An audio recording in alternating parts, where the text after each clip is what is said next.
नमस्कार, फ्रंट बिहार देख रहे हैं आप। बिहार का विधानसभा चुनाव कुछ ही महीने में आने वाला है। इससे पहले मोदी सरकार 3.0 के बजट में वित्त मंत्री निर्मला सीतारमण ने बिहार के लिए छप्पड़ फाड़ ऐलान किया है।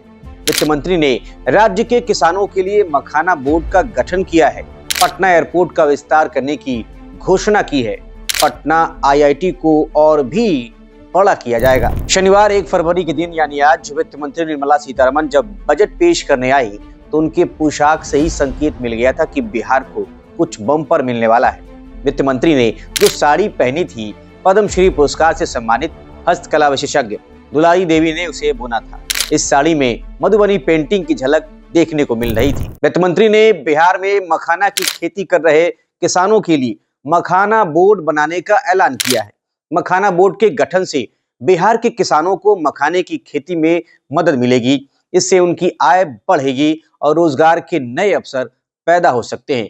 वित्त मंत्री निर्मला सीतारमण ने इस दौरान कहा कि बिहार में मखाना बोर्ड का गठन किया जाएगा। मखाना के उत्पादन, प्रसंस्करण, मूल्य संवर्धन और विपणन को बेहतर बनाने के लिए मखाना बोर्ड की स्थापना की जाएगी। इस कार्य में लगे लोगों को FPO के रूप में संगठित किया जाएगा। बोर्ड मखाना किसानों को सहायता और प्रशिक्षण सहायता प्रदान करेगा और ये सुनिश्चित करने के लिए भी काम करेगा कि उन्हें सभी प्रासंगिक सरकारी योजनाओं का लाभ मिले। बता दें कि बिहार के दरभंगा, मधुबनी, समस्तीपुर, सुपौल, सीतामढ़ी जिलों में मखाना की पैदावार की जाती है। वित्त मंत्री निर्मला सीतारमण ने बिहार में एयरपोर्ट सेवाओं में विस्तार करने की घोषणा की है। वित्त मंत्री ने कहा कि उड़ान स्कीम के तहत देश के 120 नए स्थानों को एयर सेवा से जोड़ा जाएगा।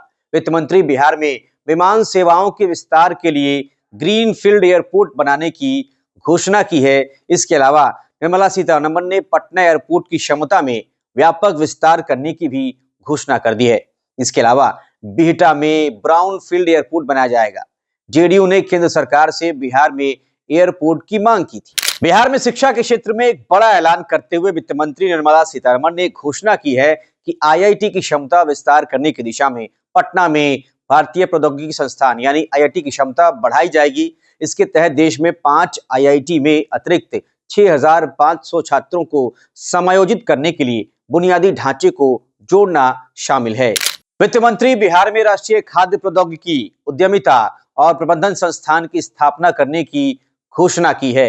निर्मला सीतारमण ने कहा कि इससे क्षेत्र में खाद्य प्रसंस्करण को बढ़ावा मिलेगा। निर्मला सीतारमण ने अपने बजट भाषण में कहा कि पूर्वोदय के प्रति अपनी प्रतिबद्धता के अनुरूप हम बिहार में राष्ट्रीय खाद्य प्रौद्योगिकी, उद्यमिता और प्रबंधन संस्थान की स्थापना करेंगे। ये संस्थान पूरे पूर्वी क्षेत्र में खाद्य प्रसंस्करण गतिविधियों को बढ़ावा देगा। इससे एक तो किसानों की आय में वृद्धि होगी क्योंकि उनके उत्पादों का मूल्य संवर्धन होगा और दूसरा युवाओं को कौशल, उद्यमिता और रोजगार के नए अवसर मिलेंगे। वहीं इस बजट में बिहार के मिथिला क्षेत्र पर खासा फोकस किया गया है। लगातार बाढ़ की विभीषिका झेलते रहने वाले बिहार के लिए वित्त मंत्री निर्मला सीतारमण ने अहम ऐलान किया है। वित्त मंत्री ने कहा कि पश्चिमी कोसी नहर ERM परियोजना के लिए वित्तीय सहायता प्रदान की जाएगी, जिससे बिहार के मिथिलांचल क्षेत्र में 50,000 हेक्टेयर से अधिक भूमि पर खेती करने वाले बड़ी संख्या में किसानों को लाभ मिलेगा। बता दें कि बिहार में इसी साल अक्टूबर-नवंबर में विधानसभा चुनाव है।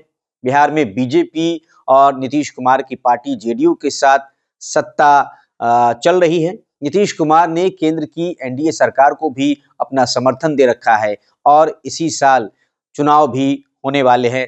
लिहाजा इस बार के बजट में बिहार को लेकर सबकी नजरें टिकी हुई थी और मोदी सरकार ने, निर्मला सीतारमण ने, वित्त मंत्री ने बड़े ऐलान बिहार के लिए किए हैं। कई बड़ी सौगातें दी हैं। इस पर हमने आपको ये रिपोर्ट दिखाई है। आपकी राय कमेंट करके जरूर बताएं। अगर आपने अब तक हमारे चैनल को सब्सक्राइब नहीं किया है तो कृपया करके फ्रंट बिहार के YouTube चैनल के साथ जुड़ जाए। अगर आप ये वीडियो Facebook पर देख रहे हैं तो पेज को लाइक कर ले। शुक्रिया।